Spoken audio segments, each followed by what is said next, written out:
నమస్తే అన్న, మీ పేరు? శ్రీనివాస్ రెడ్డి అన్న చెప్పండి అన్న. మా విలేజ్ లో ఇప్పుడు గవర్నమెంట్ ల్యాండ్ కుండపోచమ్మ రిజర్వేర్ లో మునిగిపోయినందుకు ఇక్కడ ఇచ్చారండి. R&R కాలనీకి ఇచ్చారు. 4.5 లక్షల లెక్కలు ఇచ్చి దౌర్జన్యంగా గుంజుకున్నారు ల్యాండ్ అంతా. ఒక ప్లాట్ కూడా ఇవ్వలేదు. వేరే దగ్గర వర్గాల్లో కానీ అంతటా ప్లాట్లు ఇచ్చారు బెనిఫిషియర్స్ కు. దౌర్జన్యం 4 లక్షలు తీసుకున్నారు అప్పటి గవర్నమెంట్.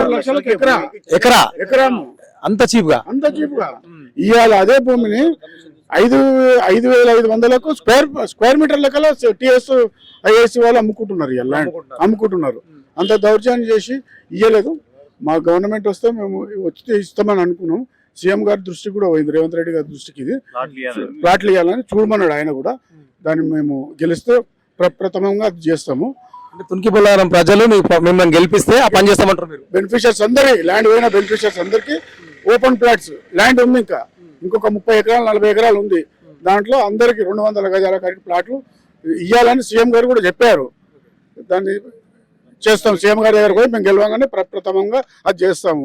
ఈ విలేజ్ లో ఒకటి కోతుల బెడద చాలా ఉందండి. ఆ కోతుల బెడదని కూడా ఒక వారం రోజులలో క్లియర్ చేస్తాం. ఇంకొకటి మా విలేజ్ లో సమస్యలు చాలా ఉన్నాయి. ఆ సమస్యలు కూడా మేము తీరుస్తామని చెప్తున్నాము. కోతుల బాధలు ఉన్నాయి. శ్మశాన వాటిక కట్టియాలని అనుకున్నాం, అది కట్టిస్తాము.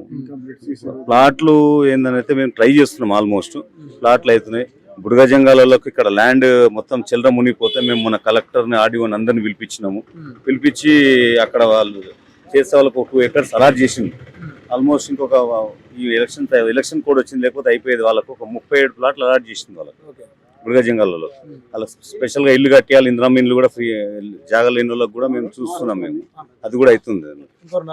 ఇవాళ బొల్లారం గ్రామ పంచాయతీలో ముత్యంరెడ్డి అనే వ్యక్తి యువతకు ఎంతో సాయం చేశారు. యువత అందరికీ ఆయన వెనకాలండి ఆయన ఒక తోడుగా నడిచి యువతకు ప్రతి సంవత్సరం ఈ క్రీడా పోటీల్లో కానీ ఇంకా జాబ్లలో కానీ ఈ ప్రతి సంవత్సరం జనాలకి ప్రతి ఫెస్టివల్స్కి కానీ దివాళీకి కానీ గణేష్ చతుర్థి కానీ యువత అందరికీ వినాయకులు ఇప్పడం కానీ అవన్నీ జరిగింది. ప్రతి సంవత్సరం అయినా యువతకు state level cricket championship tournaments లో అవన్నీ కండక్ట్ చేయడం జరుగుతుంది. ఈసారి కూడా ఈ కండక్ట్ చేశారు. వచ్చే సంవత్సరం కూడా అలాగే యువత అందరినీ సపోర్ట్ చేస్తూ ఈ క్రీడా పోటీలన్నీ కండక్ట్ చేయడం జరుగుతుంది. తునికి బొల్లారం యువత మొత్తము ముత్తంరెడ్డి గారితో ఉన్నదా? తునికి బొల్లారం యువత మొత్తం ఇప్పటికైతే ముత్తంరెడ్డితోనే ఉంది. ఎప్పటికీ ఆయనతోనే ఉంటుంది. ఆయన గెలిచిన తర్వాత కూడా మొత్తం ఆయన వెనకాల నడుస్తుంది. యువత మొత్తం ఎంత నడిచి ఎంత మెజార్టీ చేయగలుగుతారు? యువత మొత్తం కలిసి మెజారిటీ ఆయనకి 200-300 మెజారిటీ 400 మెజారిటీ పైన గెలిపిస్తామని మేము అనుకుంటున్నాం. మొత్తం ఇప్పుడు మా 340లో మాకు ఒక అందరికి ఇంచుమించు ఒక 450 ఎకరాలు ఉండే. అందులో నాది ఒక 32 ఎకరాల రైతును. మా ఊర్లో ఉన్న వాళ్ళు మొత్తం టోటల్ గా కేసీఆర్ నాశనం చేసిండు. ఆ ఊళ్ళో తెచ్చి ఊరి మీద ఎత్తేసిండు. మా పొజిషన్ ఎట్లుందంటే అడుగు తినే పరిస్థితికి తెచ్చిండు మమ్మల్ని.